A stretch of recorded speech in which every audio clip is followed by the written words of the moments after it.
Nasib tragis dialami AGT, istri pegawai kantor pelayanan pajak Pratama, Kabupaten Manokwari. Ia tewas di tangan buruh bangunan yang sebelumnya pernah bekerja di rumah korban. Jasadnya ditemukan di dalam tangki septik di sebuah rumah kosong Selasa 11 November. Polisi bilang pelaku membunuh korban lantaran terlilit utang judi online sebesar 4 juta rupiah.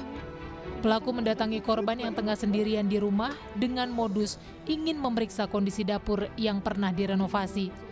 Saat masuk ke dalam rumah, pelaku malah menodong korban untuk menyerahkan sejumlah uang. Tak berhasil mendapat uang dari korban, pelaku pun membunuh dan membuang jasad korban di tangki septik sebuah rumah kosong. Jadi dia ada kalah dalam judi online itu kalau tidak salah sebesar 4 juta lebih, sehingga dia pengen pulang ke Jawa itu untuk uang. Jadi dia berencana untuk merampok rumah korban dengan membawa senjata tajam itu dari rumah yang sudah dipersiapkan dan kantong karung untuk mengungkap korban ini. Sebelumnya, korban sempat dinyatakan hilang 10 November lalu dan suami korban langsung melapor ke polisi. Usai menerima laporan, polisi menangkap pelaku di Kampung Ingramui, Manokwari 11 November. Jeffrey Watimuri, Kompas TV, Manokwari, Papua Barat.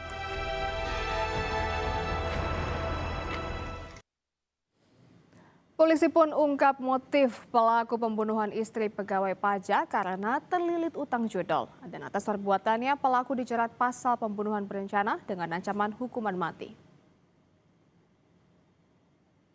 Hal itu diungkap Kapolresta Manokwari dalam konferensi pers di Mapolresta Manokwari. Polisi bilang tersangka melakukan aksi sadisnya karena terlilit hutang judi online. Saat ditemukan di tangki septik, tubuh korban ditemukan sudah tidak utuh, saudara. Dan atas perbuatannya, pelaku dijerat pasal pembunuhan berencana dengan ancaman hukuman mati.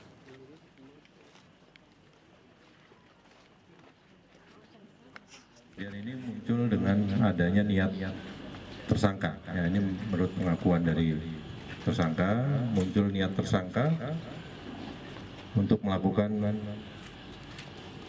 perampokan ya di rumah korban. Itu sampai di TKP yang kedua, yaitu di rumah yang direnovasi oleh tersangka ini. Itu tersangka ingin menghilangkan barang bukti gitu. Untuk korban ini dimutilasi. Ya. Kita beralih ke informasi lainnya, saudara. Polisi menangkap seorang residivis kasus penggelapan mobil yang kembali beraksi. Untuk mengelabui korbannya, pelaku mengaku sebagai polisi untuk membawa kabur sepeda motor dan telepon genggam korban.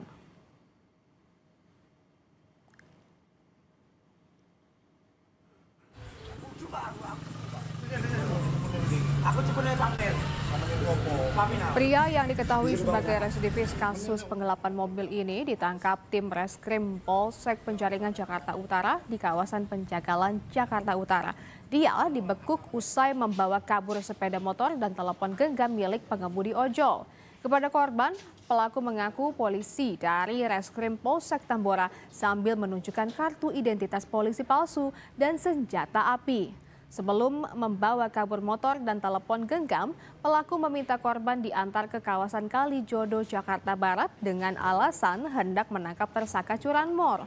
Kepada polisi, pelaku mengaku sudah 4 kali melakukan aksinya dengan modus polisi gadungan di kawasan Penjaringan, Jakarta Utara.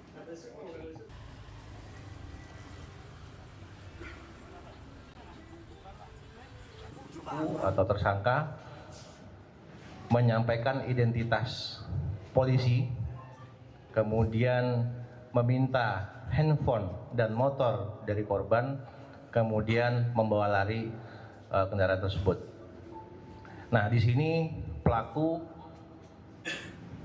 mengaku sebagai anggota Polri dengan membuat ID card palsu. Teka-teki identitas jenazah yang ditemukan di pinggir tol Jagorawi mulai menemukan titik terang, saudara. Polisi berhasil mengungkap identitas korban yang ternyata adalah seorang sopir taksi online. Korban tewas diduga karena mengalami kekerasan. Kasus pembunuhan sopir taksi online yang jenazahnya ditemukan di pinggir tol Jagorawi akhirnya terungkap. Korban diketahui bernama Ujang Adewijaya. Polisi bilang korban tewas diduga akibat mengalami kekerasan dan barang berharga milik korban raib dibawa pelaku. Jenazah sopir taksi online ini diketahui merupakan warga Depok dan mengenakan kaos lengan pendek dan celana panjang hitam saat ditemukan pada Senin 10 November di pinggir jalan tol Jagorawi kilometer 30.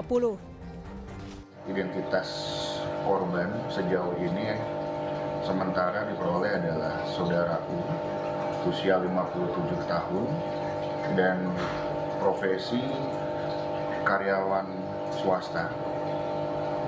Spesifik berdasarkan keterangan sementara yang bersangkutan merupakan pengemudi taksi daring.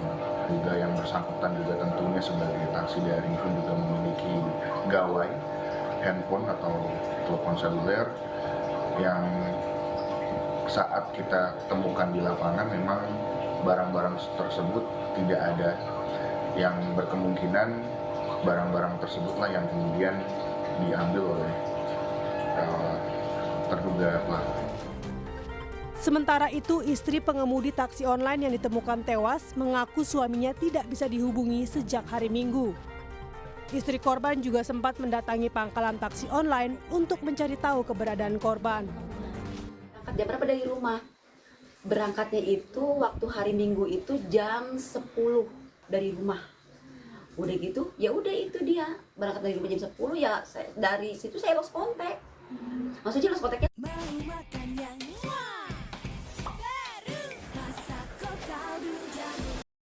Kalau saya rasa ya, sempat kebaca berarti. Kebaca, cuman kalau suami saya itu kalau baca itu berarti kan dia langsung direspon. Tapi itu mah enggak. Kalau saya rasa ya itu bukan dia yang baca. Ya, orang dibuang.